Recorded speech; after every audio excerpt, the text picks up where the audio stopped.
All right, so we got a good question here for all of us, but Heath, I'll come to you first on this from Justin C, who says, Pele is the most important player in U.S. history.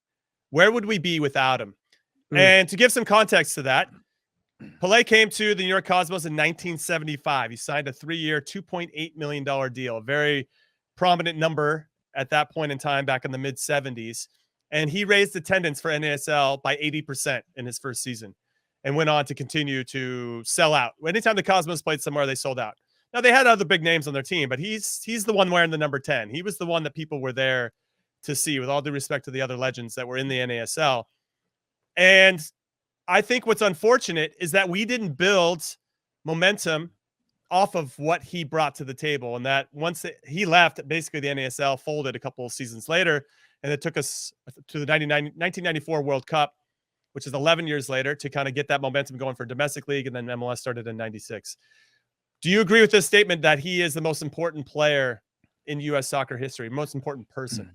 I mean, it's hard from recency bias, but I think absolutely. If you're a young person, maybe it's not, right? Maybe you don't understand the timelines. But anytime that I've ever talked about the growth of Major League Soccer or the growth of the sport in general within my own like neighborhood or my own state or my own region, it always goes back to, but there was a time before that, right, where we were putting 70,000 in a stadium because Pele was coming into town, right, of a bunch of people who didn't know the sport, didn't care about the sport until that point.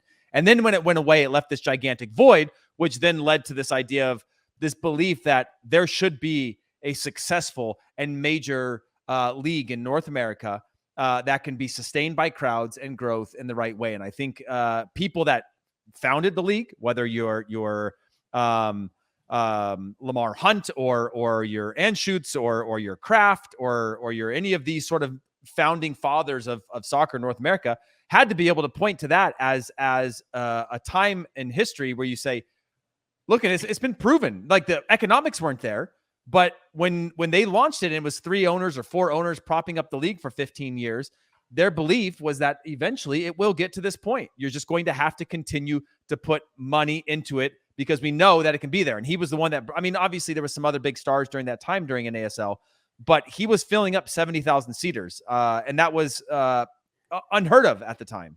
Do you think that using that as an example, and I agree with you, that essentially Pele, having him come prove the concept that the founders of MLS and having a domestic league, and if you're trying to convince FIFA to have the World Cup in 94, when you look back at what the NASL did at the heyday, when you bring the stars to the States, people will show up. I wonder how big of a selling point that was to FIFA to say, hey, listen, we need to host a World Cup here in 94. It'll do it. And for the longest time, I think maybe even still, right, the 94 World Cup has set the most records in terms of attendance and everything else. And so I'm very excited about 26.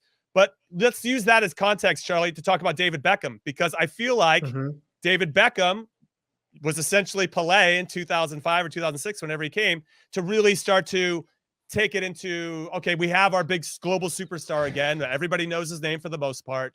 And now he's here playing in the States. And the crowds were something very similar to what I think would have been there. That's like a buzz. When Beckham was coming to your stadium, there was a buzz.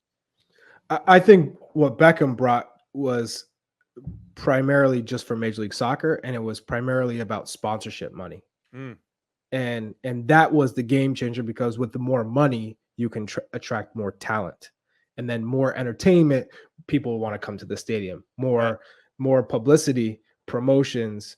That's going to be able to show that soccer, the sport of soccer, is a moneymaker. So in terms of getting people to play the game, when you watch Beckham, you weren't someone that was like, oh, I want to play soccer because of Beckham. He's so entertaining. Sure. That's not what he did. When you watch Pele play, that is the entertainment. That is, I want to be him. I want to grow up to be like him. It's almost like Michael Jordan, the same thing. You watch Michael Jordan, you say, oh my God, I love basketball. I want to be Michael Jordan. It's those entertainers, the people that stand out from anyone else, everyone and anyone else. That was Pele. And so in terms of creating an interest in the sport for young players to change that dynamic in this country, that was him. Because all of a sudden now all the parents and young kids were saying, hey, I want to play this sport. I want to learn about this sport. I want to get my kids into this sport. And it was that generation that turned into getting us into that 90 World Cup. I can't tell you how Right? bitter I am, Heath. I'm bitter. I'm actually bitter now when I'm listening to you speak, Charlie, that we didn't take that momentum back in the late 70s from Pele and all the other greats that were part of the NSL and turn that into something more long lasting. That it You know felt how like, good I would have been, Jimmy, if I just yeah, we had would good all have been coaches, dude. amazing. If Charlie had private coaching his whole child, like growing up, so like his pathway was already well on his way. But like when I my had friend's dad, because my friend's dad had a funny accent, we thought he had to know the game more than our parents did, right? But yeah, I agree that it is a little bit of a shame, Jimmy, that we didn't take that. Obviously, there was what we thought was a blueprint, and I'm sure there are things now, again, from the star factor of what that can do. But it was unprecedented, the sizes of the crowds. If you go back and watch some of the videos of just the size of these fan bases, or not even fan bases, because they weren't like diehards. It wasn't like an ultra section and these types of things. But the fact that this person or this team was coming to town, the Cosmos were coming to town, and 70,000 people would show up because word of mouth marketing allowed that many people to be like, this is your once in a lifetime opportunity to witness something. And by the way, on the back of this card that I have, it's a brand by Soccer Shot. It literally says that he led his country to his first World Cup title, most celebrated soccer player, and this is from 1991. And it says that after he led his country to the title, some say soccer was never the same after that. And this is from 91, right? This is like literally, it's not like somebody's printing this now and we're doing it in memoriam. This is 1991, before there was even a Major League Soccer, before there was any of this stuff, before the 94 World Cup. They're basically stating that the sport was never the same after he came onto the scene. Yeah, it's incredible. I mean, when you think about his impact, I mean, when you think about the ripple effects of what he's done and who he was, and in some ways, I'm not going to say he was more famous after he retired, but Charlie, it feels like he was. And I remember having an opportunity to meet him in New York. And somebody's like, oh, yeah, we'll make it happen. He was having a press conference. He was opening up a Pele's maybe shop in New York. In Times Square. And I got to go to the press conference. They said, oh, you're going to get to meet him. And everybody wanted to meet him. It didn't matter if you were the most respected journalist of all time, and you're not supposed to do that and ask for autographs or photos. Everybody wanted a piece of Pele's time. And I couldn't even, wasn't like I was like third in line, and then they're like, hey, you can't do it. I was like 300th in line, and there was no chance I was going to meet the guy. There was just no chance. And I was so disappointed. But it just really speaks to how in awe every single person was of him, and the positive energy that he put out, which I love about him. He was trying to help grow the game. He was being supportive of the people that needed the support. And I think that really speaks volumes about his character and what he was trying to do with in terms of growing the sport. And I don't know. I don't know how much I can say about his ripple effects, because I think it's so everlasting and long lasting that even the top players in the world now, the ones that are putting out tweets saying that this guy's the king, I think it really speaks to the respect and reverence that everybody had for him, Charlie. He is the king. There's no, for me, there's no debate.